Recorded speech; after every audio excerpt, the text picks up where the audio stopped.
time for the Ron and Brian podcast. Get ready to fill your ears with the latest news, politics, current events, and whatever else we feel like talking about this week. And now, your hosts, Ron and Brian. All right. Good evening, everybody. It is Sunday night. It is 8 o'clock. It is time for episode 203 of the Ron and Brian podcast. Joining me, as always, my best friend, Brian. Brian, how the hell are you this Sunday night? Talk to me, my friend. It's Sunday night. It's the time where weeks end. And at the same time, we have something to look forward to, which is a new week. It is an opportunity for us to look back and embrace the past, while at the same time looking forward to a future. A lot of people like to call this the weekend, and I would like to say it's more the week start. That's pretty goddamn deep, my friend. You're getting philosophical right off the bat here.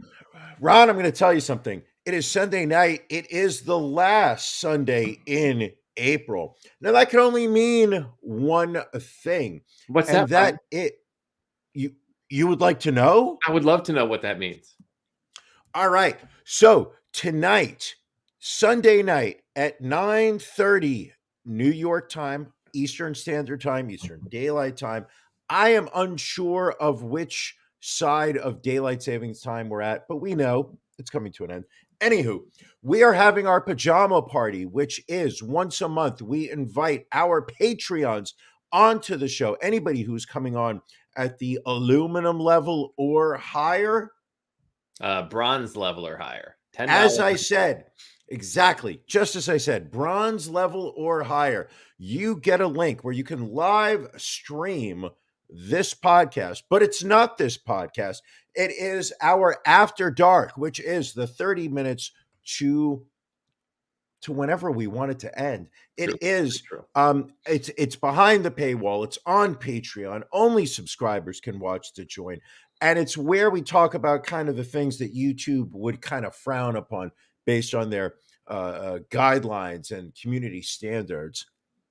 However, this Sunday night is something special. And this Sunday night is where we invite our Patreons to come join us. We call it the pajama party, but we also, and this is where, I don't know if you can actually see the bead of sweat that is currently residing on Ron's temple, but slowly growing, because we will be playing Will You Beat Ron? Not Can You Beat Ron. For half a year, we were playing Can You Beat Ron?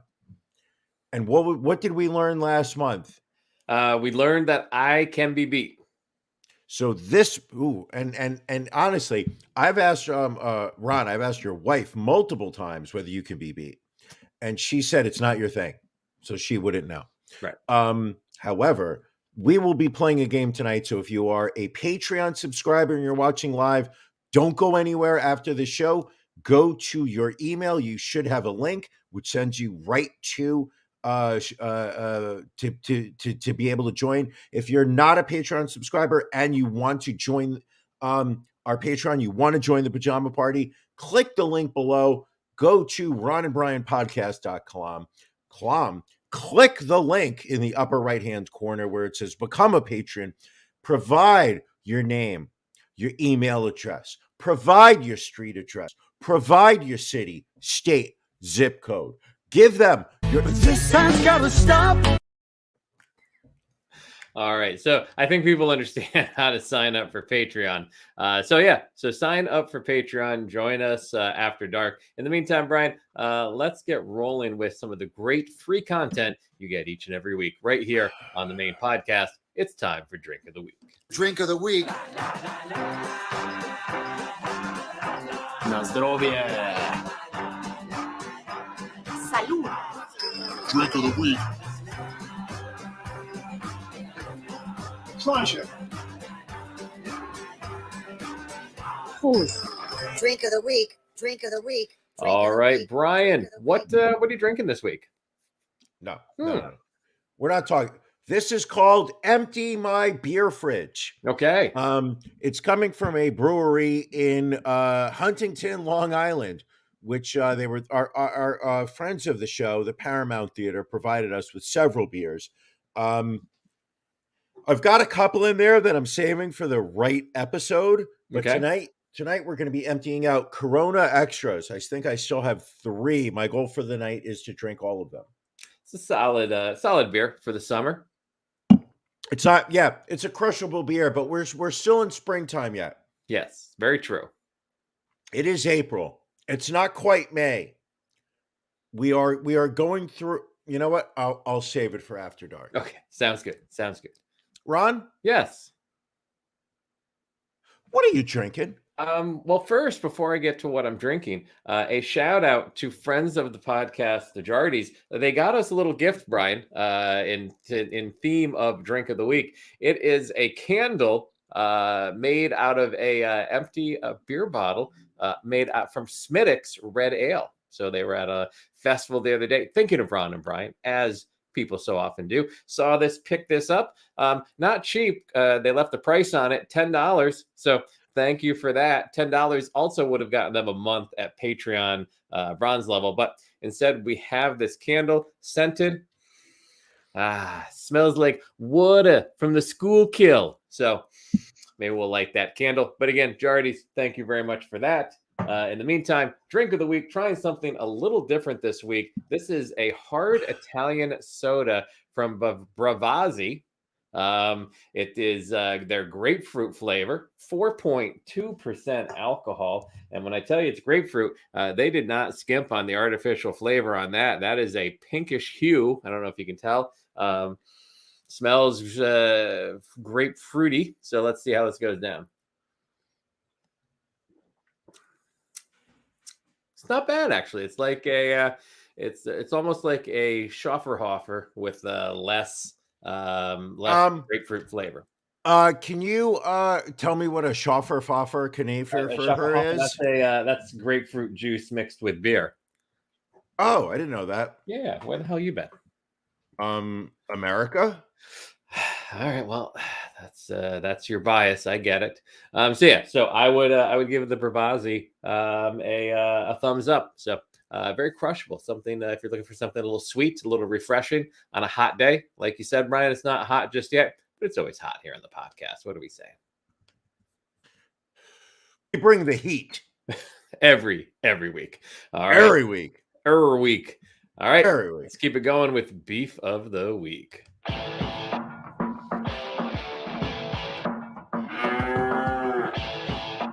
Ron and Brian's beef of the week.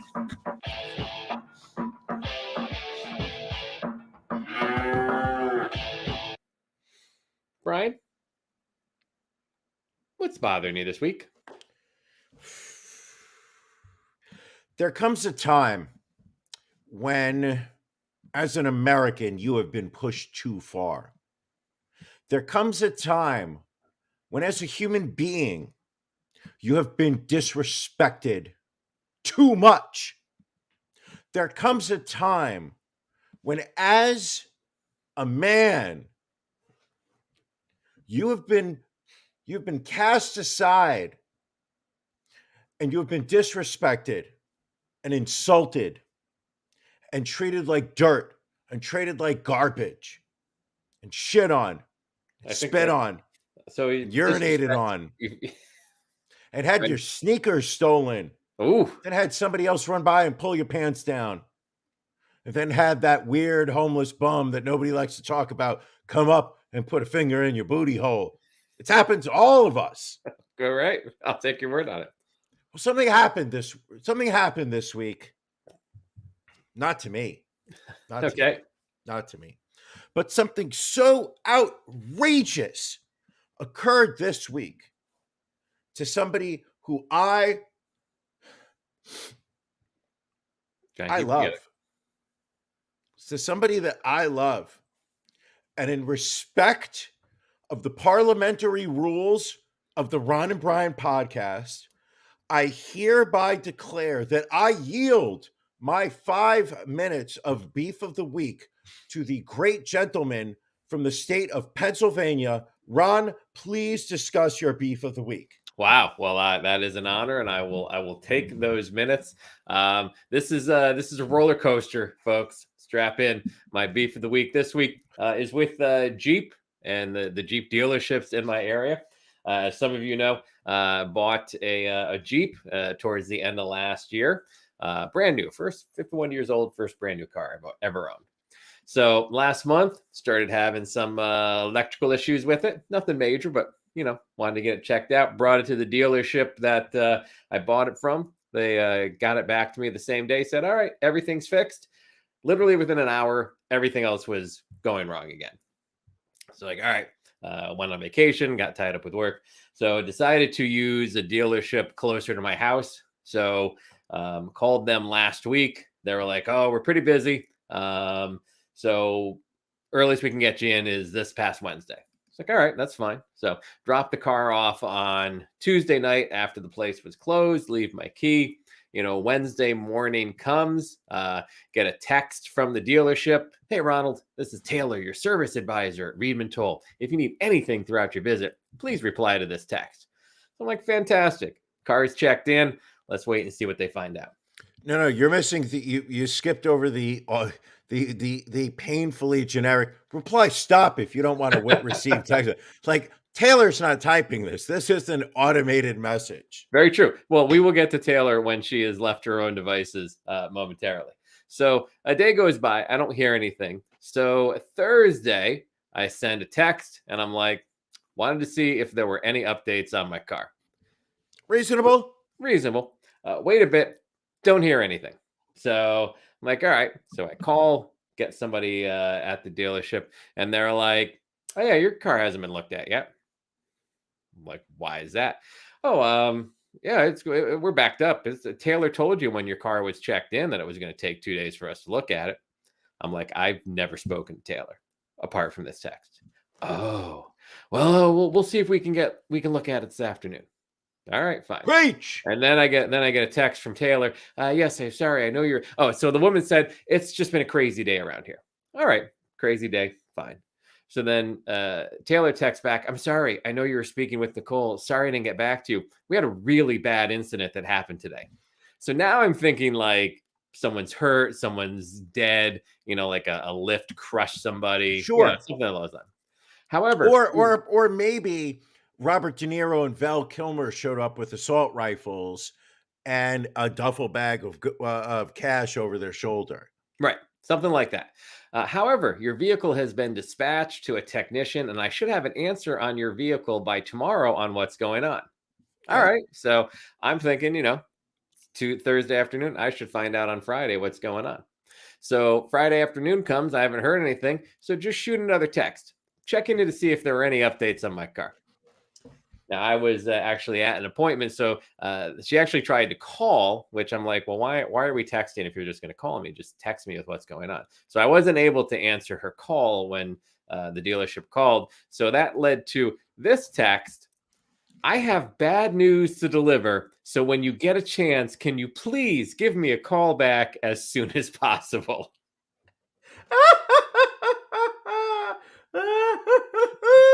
So now you're so fucked. You're so fucked at this moment. So now I'm thinking to myself, what in God's name could have happened to my car that I'm getting this text? Okay, just to reiterate here, Yes. When did you drop this car off? What day of the week again? I dropped it on Tuesday night because my appointment was on Friday afternoon. You're Right. getting these texts. What are you using as a vehicle in the interim? I was driving my wife's car. Okay. So I'm assuming you had to roll the seat back. Yes, you would be correct. Okay. With that. Just making sure that, yes. Okay. So clearly now I have to make a phone call. So I call and I speak to Taylor, and she's very flushed. She's like, wow. She's like, it's we really haven't had this happen. Your keys were lost, potentially taken. But on a positive note, your car is still here. So let's put a pin on that comment for just a moment, because I'm a reasonable man. When I drop a car off at a garage to be worked on, I don't have a lot of high expectations, Sure. how long it's going to take, whether they have the parts, everything else. But I've got two pretty basic, things. Like A, I don't expect to get my car back in worse condition than I left it. Correct. And B, it's not going to get stolen while it's there. Like those are the two base things. But she at least has confirmed that while my keys are no longer at the dealership, at least my car is still there. Yeah. Okay. So she's like, so we've ordered keys. We've ordered replacement keys. And hey, just so you know, we're going to pick up that cost. That's on us. For the $30 key? Well, I'm sure it's more because, it's these electronic keys. I'm sure they're a couple $100, but I'm thinking to myself, No. Retail, they're a couple $100. retail. What do these pay? What's a dealer cost for a replacement key? Not that much. But in general, I'm thinking to myself, the car doesn't even have 5,000 miles on it. Like anything that's wrong with it, you're paying for. But the fact that Sure. you got my keys stolen, yes, you're most definitely paying. Like, don't pat yourself in the back and be like, hey, guy, we got you on this one. Sure. So, there was a couple other items that were supposed to come in. So she's like, all right, there's another part I have to wait like a week on, but it's not. Yes. I'm like, can I get the car back so I can use it for work next week? She's like, yeah, you should be able to pick it up around 10 or 11 tomorrow on Saturday. So I didn't take a picture of this text, but again, I'm like, is my car ready to pick up? Brian, would you like to guess whether my car was ready to pick up yesterday? Of course not. Otherwise, this wouldn't be your beef of the week. No. Well, I think up to this point, this is a pretty good beef, even if I got my car back. It's a pretty good one, but I also would like to point out that you are the same person that would order from Walmart Plus for grocery deliveries. And if you didn't get the jumbo carton of eggs and instead you just got extra large eggs, I could see that being your beef of the week. I mean, you would bring that to the table here. But the fact that the text of like, I have bad news to deliver. Like you don't want that text from a spouse. You don't want that text from a doctor. And you don't want that text from your car dealer. But the fact that she was like, well, on a positive note, your car is still here. Which would lead me to believe that somebody's car. Some cars were not there. Okay, now here, let me ask you a question. Sure. So are you slightly offended that your car dealership was broken into, the stash keys were raided, and the robbers deemed your car not worth stealing? Well, the funny thing is one of the issues was the fact that the keys weren't working properly with my car. So ironically, that may have helped my car from being stolen. Oh, this is so also good. What pisses me off. So now I go back to the text from Wednesday where they said they had a quote unquote bad incident. Sure. Clearly that was the bad incident. Because I'm thinking to myself, well, unless my key was stolen, like the minute before I like texted her, they've known this and never bothered to reach out to me. Of course. This is customer service in America. And I don't blame Taylor. Taylor's just, she's probably no idea how to, like a service manager or a general manager probably should be calling people to be like, hey, your keys got stolen, but your car's still here. Yes. So that, Brian, that is my beef of the week. So tomorrow I will see if I can actually get my car back. Okay. I'm not feeling too confident, but God willing. How will you be updating us? I can update through our social media sites if you'd like. That'll be satisfactory. You be all right with that? Yeah, On a positive note, your car is still here. Hold on. On a positive note, Magic Johnson.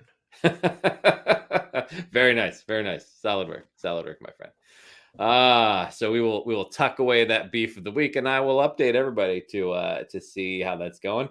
Although sometimes it's good not to have a car, Brian, as this individual in Florida, an alleged drunk driver, plowed through a crash scene and ran over severed limbs before setting off a high-speed pursuit.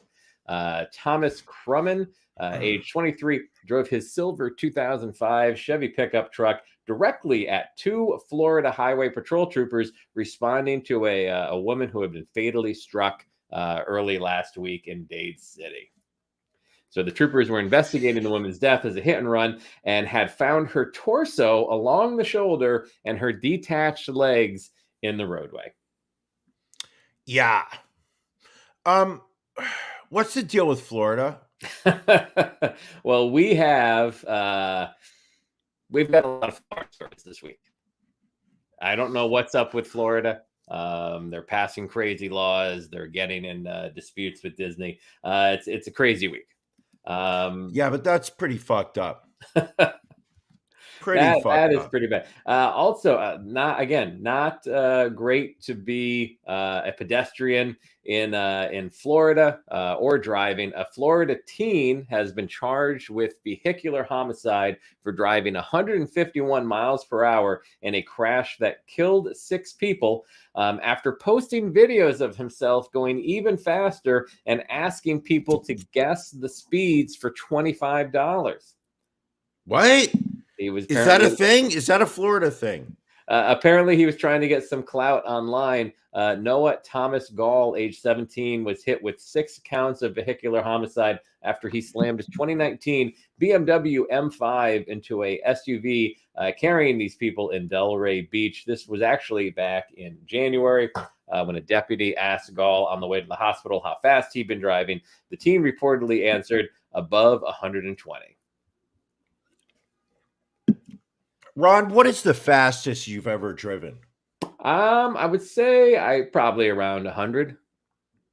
You did 100. I've done 100.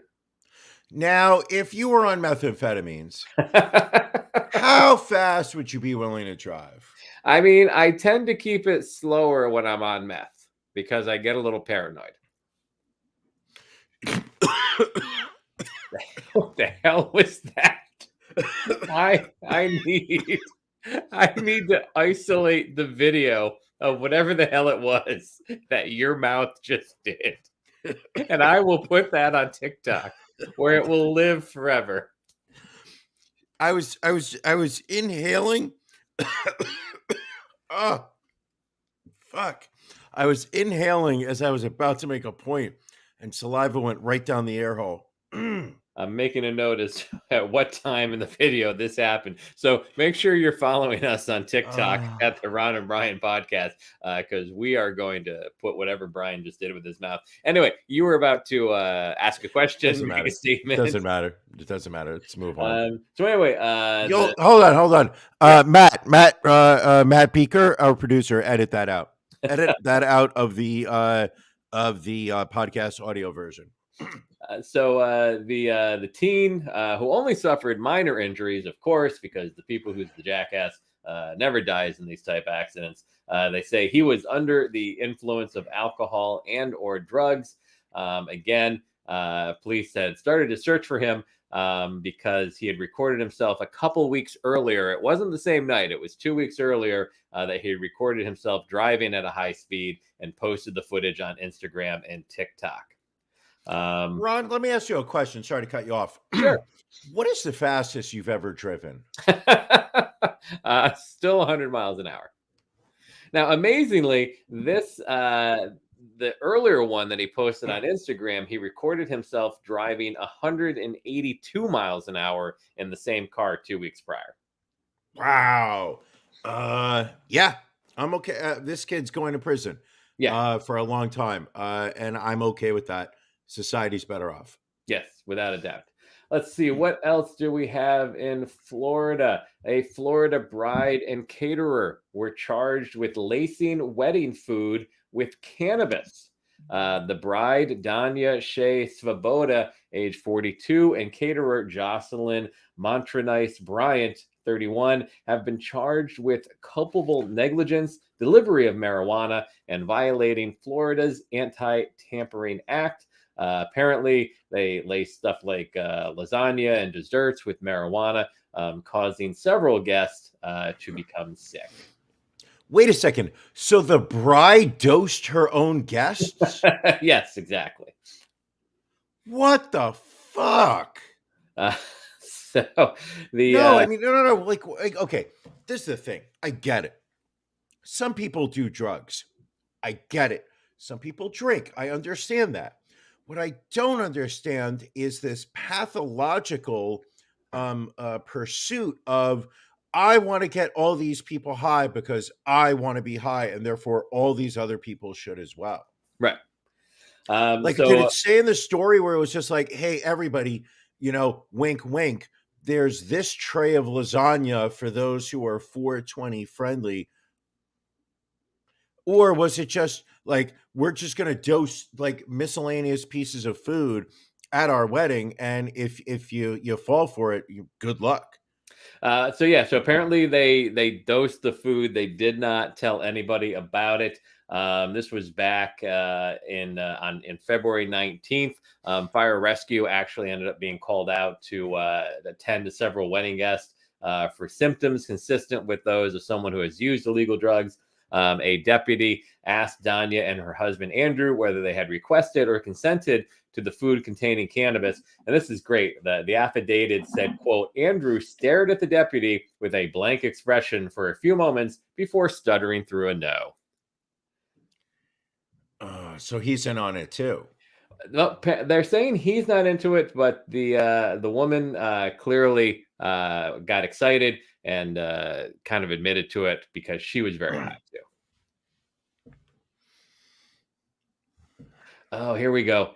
Marijuana was in the olive oil. So it's an Italian wedding. So, apparently, the lasagna that was tested for high levels of THC.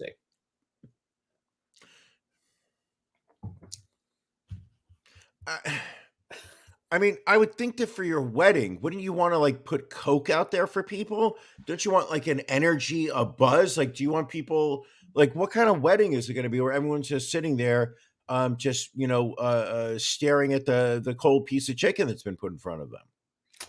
I don't know. It's I wonder if they have to return the gifts now. Have you ever been to a wedding where you liked the food that they served, or has it always been disappointing? No, there's been a number of times I've been to weddings where the food was good. Now, I'm not talking about the one that was held right in the center between Gino's and Pat's. I'm not talking about that classy Philadelphia wedding that you attended. I mean, like, if you ever, like, where they're like, oh, do you want the steak or the fish or the chicken or the fish? I think consistently the food is always disappointing. Well, in a lot of places, yes. I mean, there's been a few that I've gone to that the food's been good. I find buffets tend to work out better than plated. Really? Yeah, just personally. Okay. All right. No. Now, as somebody who works in the hospitality industry yes. for a majority of 2021, I'm going to trust your position on the proper way of catering something like that. Well, thank I mean, if we were talking about Ron of 2020, I would say that your opinion doesn't matter, right? Because you have no experience in the hospitality industry at that moment. Correct. Exactly. No, nothing that I'm bringing to the table. Just unemployment checks. That's right. And am I bitter that in 2021 you overruled the death pool entry of Ron's unemployment benefits? I'm still bitter over it.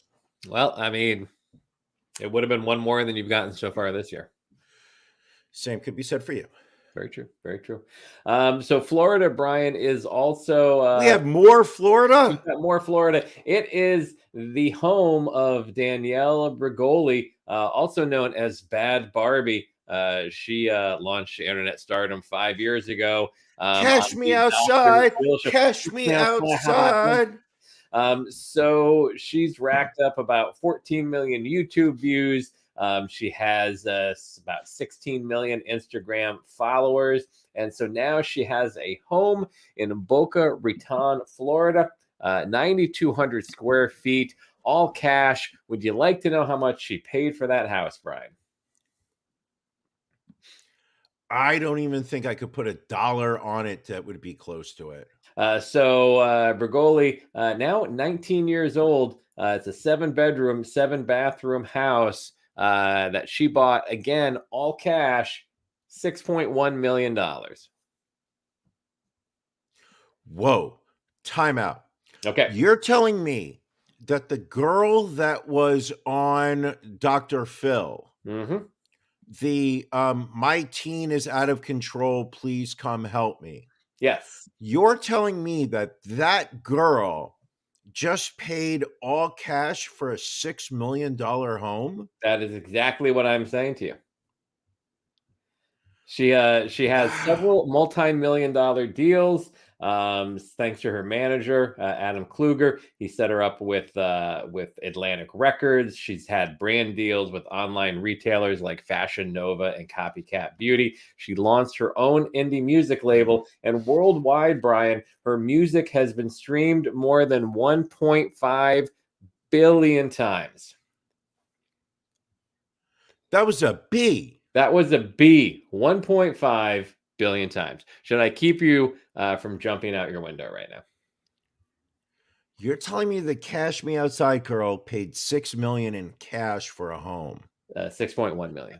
It's a And very nice looking house too. And my alarm is set for 5:30 tomorrow morning so I could get to work on time? That is very true. Wow. I am doing well. You know what? I'm going to say this. As much as I think she's a piece of garbage, and Janelle right here, our favorite commenter, rewarding Yes. trash for being trash. I gotta say, you know what? She's doing something right. Listen, Because that kid just bought a $6 million home. I'm not.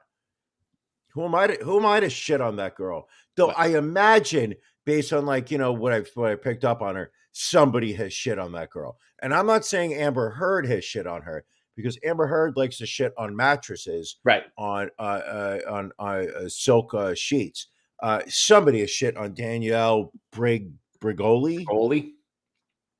Was I close? I think you got it right. You got it just as good as I did. And all right, that's a shame. Our final Florida story this week: Florida's Republican-led Congress approved a bill that will eliminate Walt Disney Company's special tax district that has allowed the company to self-govern its land. This is in response to Disney's response to the Don't Say Gay bill that was passed in Florida. They said that they were stopping campaign contributions to all Florida lawmakers because of the sponsorship of the bill. So the GOP, in retaliation, is now stripping Disney of the tax benefits. They were able to run their own police department, fire department, everything else. Disney was autonomous. Now that is going away. Ron, can you walk me through what's actually going on in this story? And I'll tell you why. I understand that Disney said something that was pro-transgendered and progressive left. The Republicans in Florida got butthurt and are now looking to punish Disney. What I don't understand is the specifics of the bill that was passed in Florida, the supposed Don't Say Gay, which I don't understand what the specific acts are within that law. And I also don't seem to understand how a corporation can own a piece of land and be autonomous within that state. I don't understand the implications of what that means. all right. Which part do you want me to address? I'd like you to address both of them, please. Well, the Don't Say Gay Act is basically the law they passed stating that in classes up to like K through third grade, teachers are not able to mention anything about gender or anything like that, and parents can sue school districts, and school districts would be forced to pay out of their own budgets for any lawsuits that they lose. So, basically continuing to restrict, what can be taught in schools, kind of piggybacking off of the critical race theory. So basically, part of the reason that, Disney was set up the way that it was is that it, for the counties where Disney is located, the counties were not responsible for paying for new services and infrastructure for Disney, for electricity, water, roads, the police and fire protection. So basically, it was the company basically taking on all of these expenses that normally would have been passed along to the counties and to the taxpayers that they are. Okay. So now, the side effect of this is that the counties where Disney is located in, so it's so large, it stretches over 2 counties. It stretches over Orange and Osceola counties.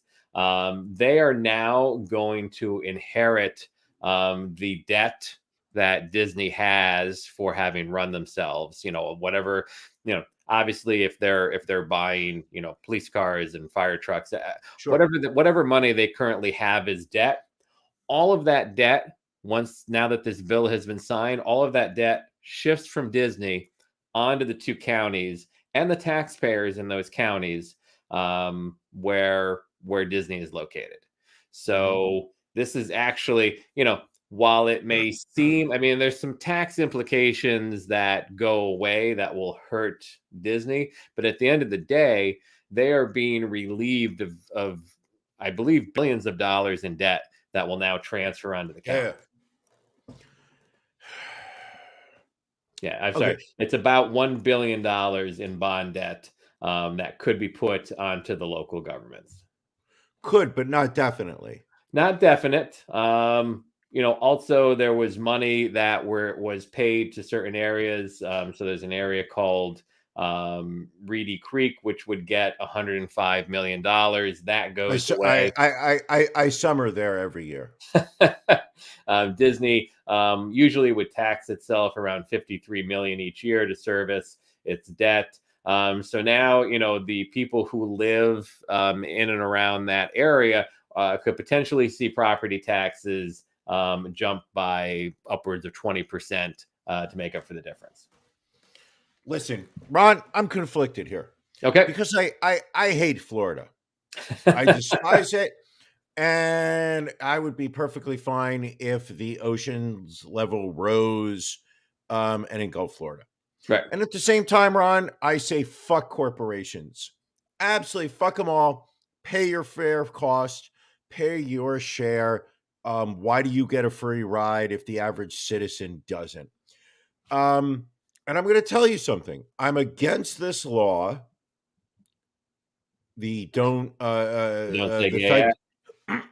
Hold on. I'm kind of okay avoiding the issue of gender in classrooms. Okay. But I do not agree that you should sue the school. That you should not be throwing out there the monetary gain from parents to sue. Like, this law feels like we want parents to sue schools. We want you to take money from school districts as a form of punishment. So this way they're too afraid to talk about gender. So fuck the law. But I really hate fucking corporations. Like, you're telling me that Disney World, and I feel the need to disclose right now as a stunk investor. Ron convinced me to buy some shares of Disney a couple months ago.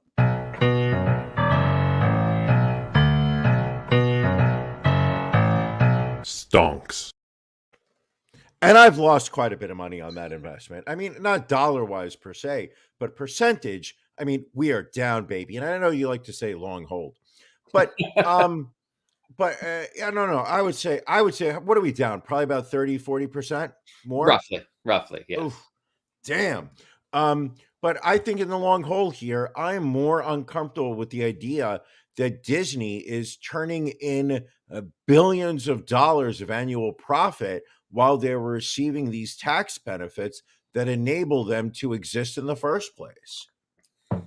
It's tough because there's not really a good guy in this particular fight. No, and also, I mean, to me, the silver lining here is that the Florida landowner, tax holder, citizen or whatnot is going to get screwed even larger because of the moves that their elected politician, their representatives are making. I think this is kind of fun to watch. Oh, yeah. I don't have a dog in the fight. I want to sit back and let's watch them just drag each other down. Sounds good. Moving on to other news stories. So Fox News, Brian, I know you're a fan. You've got your mug there. So Jesse Waters told a story on the 5 this past week that came across kind of stalkerish. He was attempting to get a date with a coworker. So Jesse Waters was 39 at the time and married. Interesting side note. His coworker Emma DiGiovine was 25. So trying to date a much younger coworker. He admitted that while he was trying to get her to date him, he let the air out of her tires so that he could offer her a ride home. No. And now the shocking thing is, and she got in the car, she took the ride. Now they are married. He divorced. He divorced his first wife, and he and Emma got married back in December of 2019. And apparently, him telling this story on the 5 the other day, he had never even told his wife the story. Whoa! Hold on. Time out. Rewind. Okay. So this guy tells a story on the air, right? That the way he met his current wife is that he let the air out of her tires. So now in the parking lot.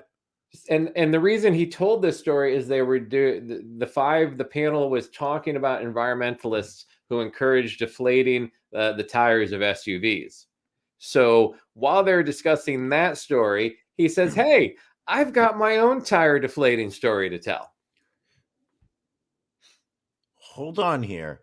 So he deflates the tires. He deflates the tires of the car driven by this coworker of his, right, that he's interested in.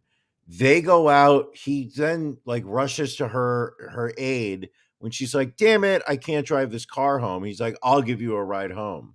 Yes. Gives her the ride home, and that sparks their relationship to the point where he marries her.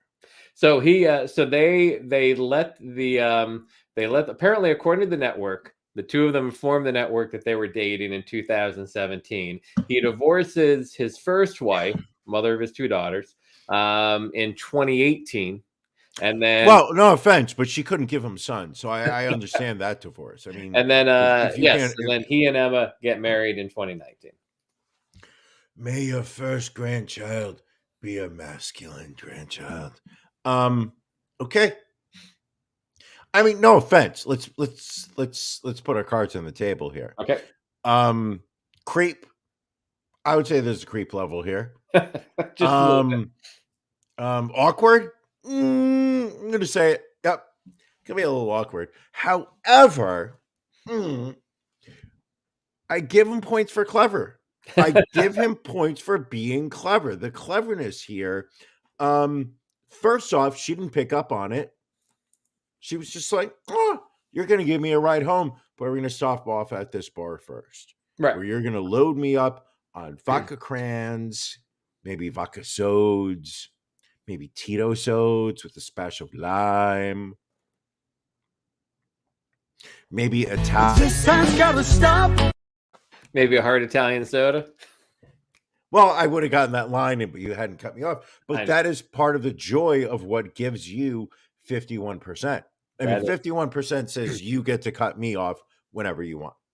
Another great story here, Brian, which I know you will love this one. 2 Russian oligarchs were found dead alongside their wives and children 1 day apart. Let me see how much I can butcher these names. Vladislav Aveyev, former vice president. Well, hold on. But Ron, your mic cut off. Your mic cut off. Can you do that again? That was not that bad. Vladislav Aveyev, former vice president of Gazprom Bank.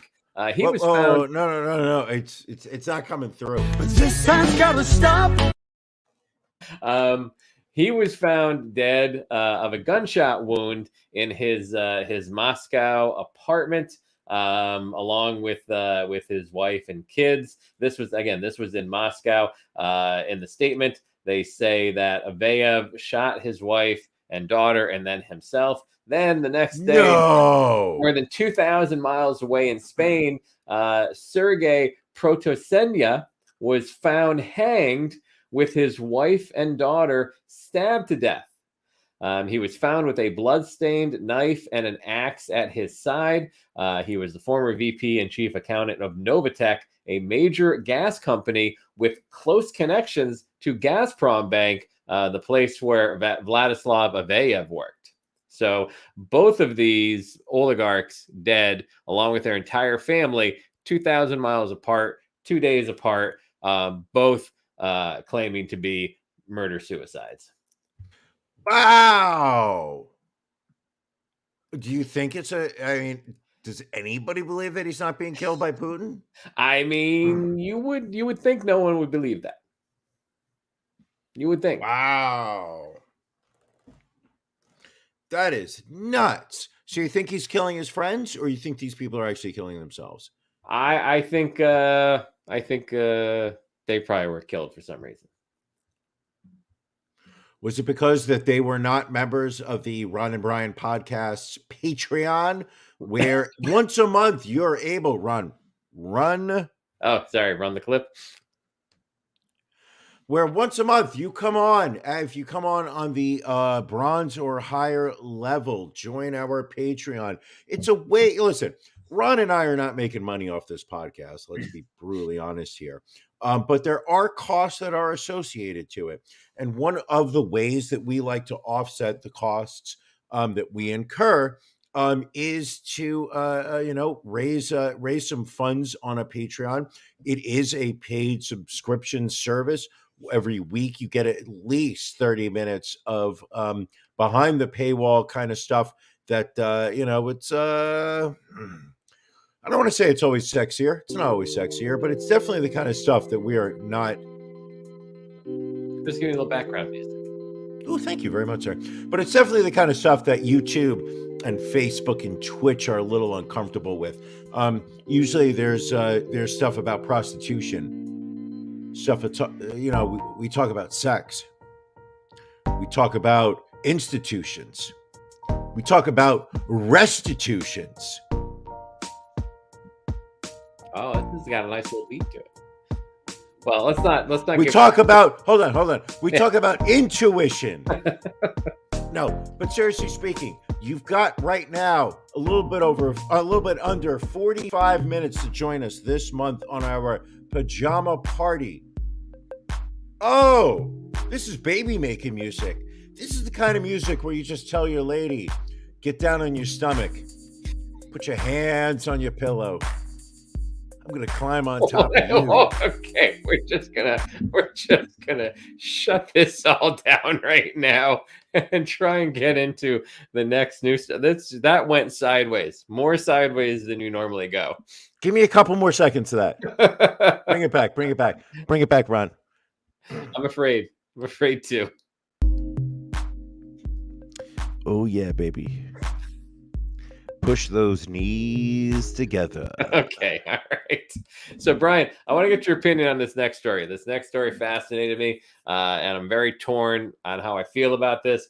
We are going to Tennessee and some legislation that has passed the House and Senate and is head to Governor Bill Lee's desk. So it says that a defendant convicted of vehicular homicide or aggravated vehicular homicide due to intoxication, whose victim is the parent of a minor child, must pay restitution in the form of child maintenance to each of the victim's children until each child reaches 18 years of age and has graduated from high school. So basically, if you're a drunk driver and you kill the parent of a minor child, you are on the hook for child support for that child until they graduate high school or turn 18, one or the other. Okay. I'm conflicted here, and I'll tell you why. Because my sense of government overreach like my spidey senses when it comes to government overreach are just tingling at this moment. This just sounds like government out of control, which is ironic because the Republicans, who claim to be the party of deregulation, are just at the forefront of controlling human behavior. And at the same time, my sense of vengeance is so strong that the idea of, if you take a life and that adversely affects others, there should be a greater penalty assigned to it. Ron, I'm not going to lie to you on this one. I'm conflicted. Okay. Are you as conflicted with this one as you were with Disney in Florida? Oh, no. Disney Florida, I'm okay just watching the two of them fight with each other, despite the fact that I'm a shareholder in the Walt Disney Corp. Stonks. NYSE symbol DIS. Yes. Not for destroying internal savings, which is kind of what you've done to my portfolio, Ron. Pretty much. Oh, thank you very much. Hold on. I'm going to take a sip of my losses right now. So moving on, big news earlier this week where U.S. District Court Judge Catherine Kimball Mizell struck down the CDC mandate in airports, transit hubs, and public transportation.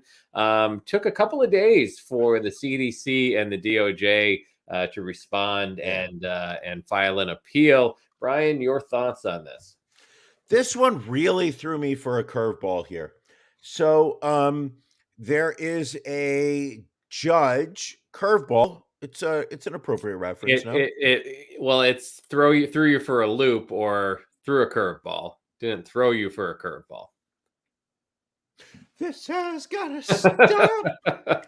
Anyway, continue, please. Okay, so you've got this judge who was recently appointed to the bench by Trump. So she's within the most recent 2 hours. Apparently is wildly underqualified for her judgeship. But it is the different rating systems that they have for judges and potential judges ruled that when Trump nominated her, that she was a political nominee, got through. But she does not have the legal background that would necessitate what I would qualify as this being a valid legal decision. What concerns me the most, or what I felt was a real eye-opener here, was that out of nowhere, she passes down this legal decision that the CDC did not have the authority, that they overstepped their bounds in declaring that masks needed to be worn on public transportation throughout the 50 states. And what I found so shocking or surprising was that the Biden administration, the CDC, the DOJ, the FBI, the CIA, the IRS, This has got to stop. the DOJ, I believe it was just the CDC and the DOJ. But the fact that several days went by and that there was no appeal filed, that set me into a place where I just sat there and said, well, maybe the government realizes that maybe they have overstepped their bounds, or maybe they realize that there is not a real justification for forcing people to wear masks on public transportation. The part that really got me, in the sense of we're fucked and we deserve to be fucked, was the videos that were taken by airline passengers who were on planes after that decision had been passed down by Judge Harry Anderson. And when they said that, and when the announcements were being made on the airlines, watching people whoop, whoop, like tag team just came, strolling out of the cabinet to sing "Whoop, there it is." I mean, watching people celebrate the mask mandate, like it reminded me of watching people celebrate the end of World War II. You know, when Times Square was flooded and sailors kissed nurses. That was you were around back then. Well, but there was definitely no video. But the point being is just like people were cheering as if mankind had won. Meanwhile, it was just a judge in the legal system. I don't know. It made me very uncomfortable. Yeah, and also, I mean, you had people on the planes. To your point, people just started whipping the masks off. Yeah. And you've got immunocompromised people on these planes. You've got unvaccinated Sure. children on these planes. People thinking that they're fine to travel because of this. It'll be interesting to see, should this mask mandate not be in place, how does that impact air travel moving forward? I mean, yeah. I mean, like a lot of people are celebrating, but I was just like, there's nothing funny here. There's absolutely nothing funny about this subject. And people are laughing, even in our own audience. What are you gonna do? Let's see, what else do we have here? Oh, we've got audio from an MMA fight. Two women fighters. I don't think this is UFC. I'm not quite sure where it's coming from, but apparently somewhat of a low blow took place. So hopefully you can hear the audio in this one. Worst spots to be in.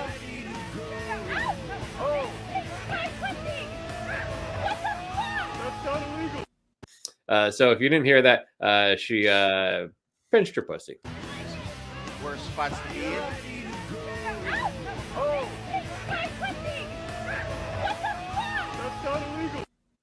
So, but quick note, not illegal. Whatever federation this is from. As a ref, all you need to do is allow 60 seconds for the fighter to recover from said genital pinching. So you can pinch genitals? Apparently you can. It's frowned upon in the sport, but not illegal. Okay.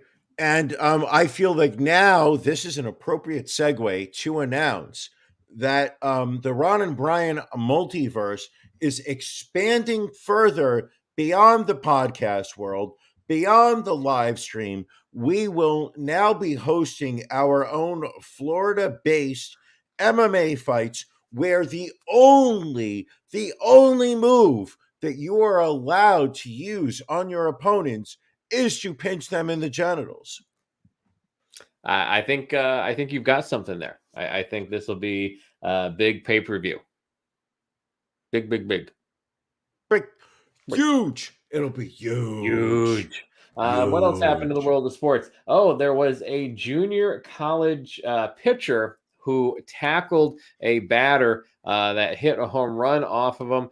We've got some video of that as well. You see the guy rounding third. One. Here comes the pitcher. Oh my! Oh no! Oh no! Oh no! Oh no! That was out of nowhere. And I think we didn't have great sports announcers on our college radio station, but I think they were better than this person. Yes, let's just take a listen again. North Central has taken the lead here in game one. Oh my! Oh no! Oh no! That was out of nowhere. That was out of nowhere. You can hear you can hear his buddy. Can you play that one more time? Because I think the important part is to watch how far this guy's helmet flies away from his head as he takes this hit. Watch this guy's helmet. Oh my! Oh that no! Goes flying. Oh no! I mean, that came out of nowhere. That was out of nowhere. He was sprinted from the pitcher's mound, and to his credit, the batter got up and crossed home plate, so it counted. So that pitcher was Weatherford College pitcher Owen Woodward. He received a 4-game suspension from the North Texas Junior College Athletic Conference. However, it doesn't really matter because he's been kicked off of his team. Interestingly enough, the batter, North Central Texas College's Josh Phillips, was also suspended 2 games because he was ejected for taunting. So I guess he was taunting the pitcher after hitting the home run, and Got that it. was why the pitcher maybe decided to level him with a spear. But it was solid. I'm going to say that we are watching the infiltration of violence into the sports world. Just now? Hmm? You're saying there was no violence in the sports world prior? No. It was pure gamesmanship, What else? showmanship, What else would you like to hit? sportsmanship, What else would you like to hit before we wrap up? alienship. Oh, my jeez. This time's gotta stop. Ron, did anybody pass away this week? We had some celebrity obituaries this week, starting off with the hip hop icon DJ K Slay, dead at the age of 55, passing away on Easter Sunday. Real name Keith Grayson, and he had a 4-month battle with COVID-19. Again, before passing. It's a real shame. He and I spent the last 2 months working on my demo tape. I was this close to having it ready. That's a damn shame. COVID impacts more than just the people that die. Sure. It impacts the people that work with those people. Now you're never going to hear my demo tape. Were you a fan of the show Mad Men? Oh my God, yes. Oh, I love Mad Men. Wow. All right. Well, then the actor from the show, Robert Morse, passed away at the age of 90. Who's Robert Morse? So he played Bertram Cooper on Mad Men. He got 5 Emmy nominations. Cooper? The old Cooper. guy? Yes, the old guy. He died? At the age of 90. Oh, that's a shame. Earned 5 Tony nominations in his career, won a Tony for the 61 Broadway production of How to Succeed in Business Without Really Trying. Also did a portrayal of Truman Capote in a stage play. So passed away at the age of 90. One of the things that little known fact about him was that about 18 months ago, he was really heralded by the New York acting scene. He was offered a role in a 12-on-1 female on male gangbang video that they were, it was called Mad Women, and it was going to be about Cooper, but they were going to call him Dicker. And he was going to be running a 1950s style ad campaign, except he was going to be having sex with all of the different women that were working in the office. And, they were going to use, he was going to be drinking Manhattans and old fashions, and he was going to be smoking cigarettes in the office. And then the big build-up scene was going to be the 12-on-1 gangbang. And after reading the script, he said, you know what? I'm not sure that I see this part for me, and he passed on it. And ironically, that would have been his last acting gig. Wow, that is a shame. Also passing away this week, Guy Lafleur, 5-time Stanley Cup champion with the Montreal Canadiens, dying at age 70. Yes, Ron, I don't think we need to bring in his sexuality here, Mr. Lafleur. Regardless, Guy Lafleur. Regardless of what Mr. Lafleur liked to do between the sheets, that's his business. He was a hockey legend, and I demand that you treat him with that level of respect. The winger, affectionately known as both the Flower and the Blonde Demon, played 14 seasons with Montreal, and also winning the Conn Smythe Trophy in '77 as playoff MVP. So ironic you mentioned that, because the Hammer and the Flower, what was that? What were his nicknames? The Flower and the Blonde Demon. The Flower and the Blonde Demon was actually a 1967 movie that was originally going to be cast with Robert Morse as the lead actor. It involved how do we say this? It was a stage prop flower. It wasn't a real flower. But the idea was that Robert Morse was going to play a character who violated the flower on, in the big scene of the movie. And once again, This time's gotta stop. All right. And finally, former Senator Orrin Hatch, the longest serving GOP U.S. Senator, passed away at the age of 88 on Saturday. I know Janelle. Our in-house resident Republican, Janelle, is just absolutely just devastated by Orrin Hatch dying. So he was the former Senate President pro tempore, served in the chamber from 42 years, from 77 to 2019. Actually was not a completely horrible individual.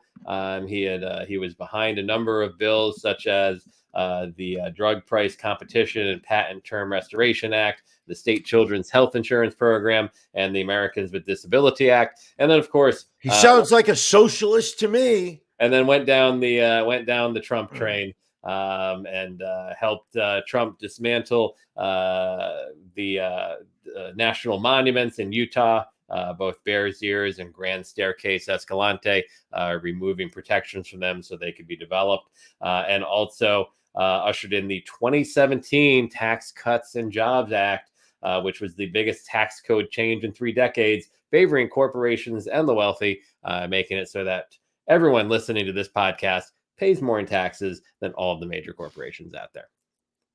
Oh, so fuck him. Yeah, so we're not going to miss him. Anything else this week, Brian? I think we're good. I mean, I think we covered some stuff. I'm just looking through. We got the mask mandate. We got that. Not missing anything at all this week. Oh, do we want to just quickly mention Mike Tyson? We can, yes. I feel like Mike Tyson earned some more of the public's respect this past week. And it's really fascinating if you watch Mike Tyson's career. The man was he re-energized the boxing world. Boxing at the time was, it had the public's attention, but it felt like it was getting tired. Every couple, months there was a Roberto Duran taking on Marvin Hagler, who would then go on to face Tommy Hearns, who would then face Sugar Ray Leonard. This time's gotta stop. Anyway, yes, he beat up a guy on a plane. But the point is, Tyson came in and he made the heavyweight division exciting because suddenly he was able to, basically just get in there and knock somebody out.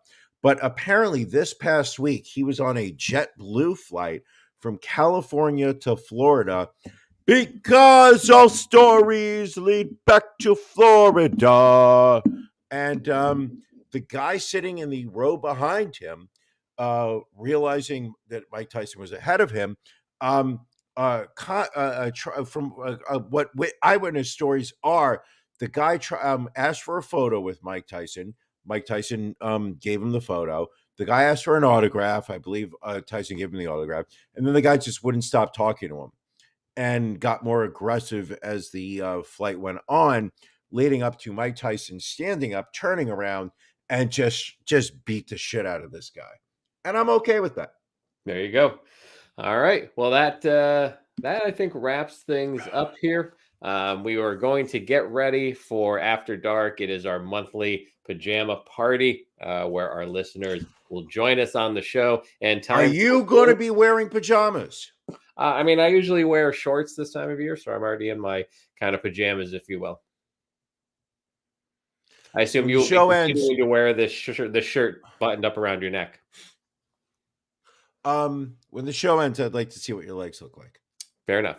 You always do. You don't even need to ask. I'll just show. But people, you got 21 minutes to join the Patreon right now. If you're watching this live, we are doing Pajama Party. Will you beat Ron? $25 is up there.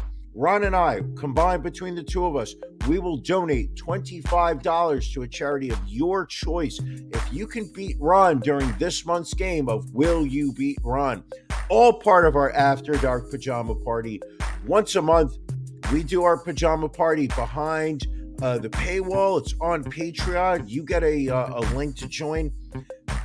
It's going to be fun, people. For as little as $10 a month, you can join and just get not only the type of content that YouTube won't allow us to talk about, but you can come on the show once a month, join us live, let your tits out.